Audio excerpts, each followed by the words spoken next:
ఈ పేడబూతి నా కొడుకు కేటీఆర్ గాని లాంటి లోఫర్ గాడు లుచ్చగాడు ఈ భూ ప్రపంచంలో భూతద్దం పెట్టి వెతికినా యాడ కానరాడు కావచ్చు. ఎందుకంటే ఈ రాష్ట్ర ముఖ్యమంత్రి రేవంత్ రెడ్డి గారిని ఉద్దేశించి ప్రతిరోజు అనరాని మాటలతో అశ్లీలమైనటువంటి పదజాలంతో బూతు మాటలతో నోటికొచ్చినట్టు తిడుతా ఉన్నాడు.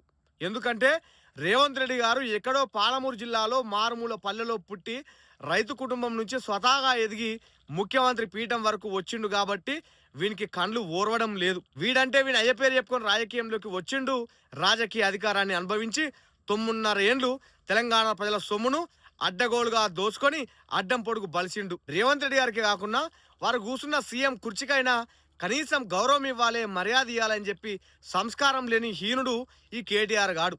9.5 ఏండ్లు తెలంగాణ ప్రజలు పరిపాలించండ్రా దొంగన కొడుకులారా అంటే ఎక్కడో ఇజ్రాయెల్ దేశం నుంచి పెగాసస్ స్పైవేర్ అనే సాఫ్ట్వేర్ను తెలంగాణ ప్రజల యొక్క వేల కోట్ల రూపాయలతో కొనుగోలు చేసి ప్రతిపక్ష పార్టీల నాయకుల ఫోన్లను ట్యాప్ చేసిండ్రు. సినీ ఇండస్ట్రీలో ఉండే పెద్దవాళ్ళ ఫోన్లను, సినీ తారల యొక్క ఫోన్లను, మంచి మంచి రియల్టర్ల యొక్క ఫోన్లను, బడా బడా కాంట్రాక్టర్ల యొక్క ఫోన్లను అక్రమంగా అడ్డగోలుగా విని వాళ్ళను బ్లాక్ మెయిల్ చేసి అడ్డగోలుగా సంపాదించిండ్రు ఈ దొంగలు.